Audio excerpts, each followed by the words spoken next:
দোকানের মতো জিলিপি বাড়িতে বানানো কতটা সহজ এই ভিডিওতে দেখে নিন। আর যে কোনো মেলাতেই কিন্তু এই জিলিপিটা অনেকেই খেতে পছন্দ করে, আর সেই জিলিপি যদি বাড়িতেই তৈরি করে নেওয়া যায় তাহলে কেমন হয় বলুন।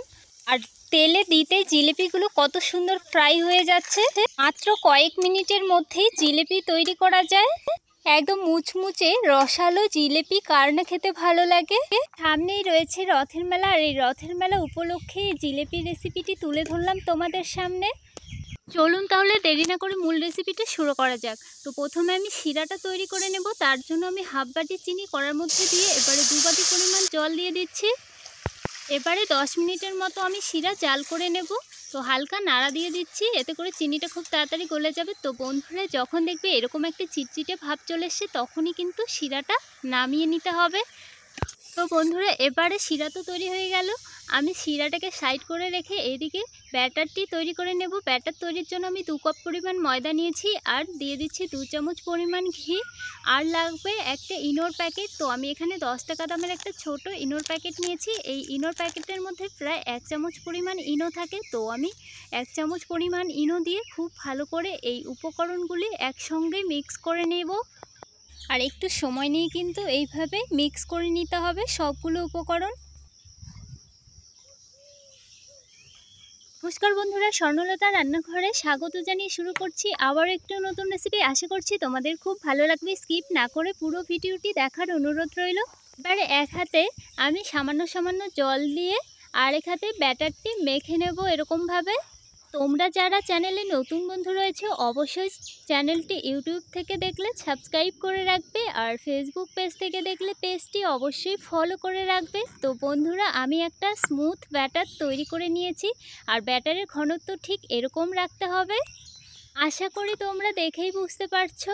তো বন্ধুরা আমার 2 কাপ পরিমাণ ময়দার ব্যাটারটি তৈরি করতে হাফ কাপ পরিমাণ জল লেগেছে।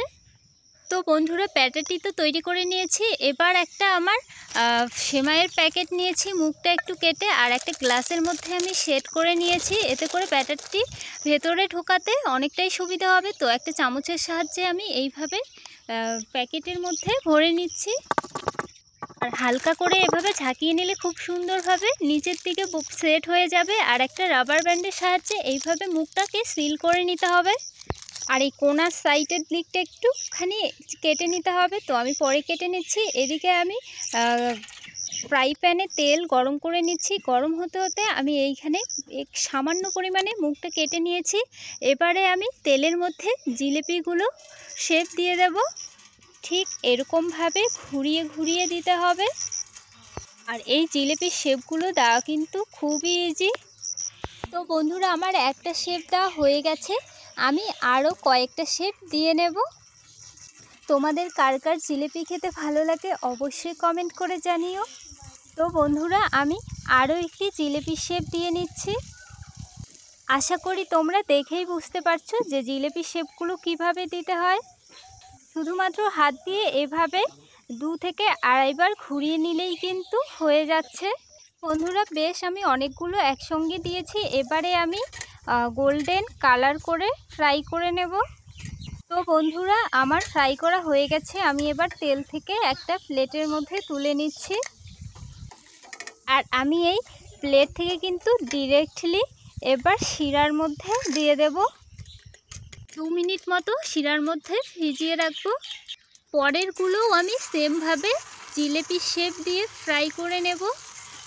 তো বন্ধুরা একটা চামচের সাহায্যে যখন লেগে যাবে তখন কিন্তু এইভাবে একটু চাপ দিলেই কিন্তু খুব সুন্দরভাবে বন্ধ হয়ে যাবে। তো বন্ধুরা আমি জিলিপিগুলো তেলে দিতেই দেখুন কত সুন্দরভাবে ফুলে উঠছে। তো উল্টে পাল্টে লালচে করে ফ্রাই করে নিয়েছি। এবারে তেল থেকে আমি তুলে নেব, আর সঙ্গেই আমি শিরার মধ্যে দিয়ে দেব। তো বন্ধুরা শিরার মধ্যে দিয়ে হালকা করে কিন্তু একটু মিশিয়ে নিতে হবে, যেন শিরাগুলো খুব ভালোভাবে জিলিপির মধ্যে ঢুকে যায়। তো বন্ধুরা আমি শিরার থেকে তুলে নিয়েছি একটা প্লেটে। তো তোমাদের কেমন লাগলো কমেন্ট করে জানিও। আর ভিডিওটি যদি তোমাদের ভালো লেগে থাকে অতি অবশ্যই লাইক কমেন্ট শেয়ার করে পাশে থাকার অনুরোধ রইল।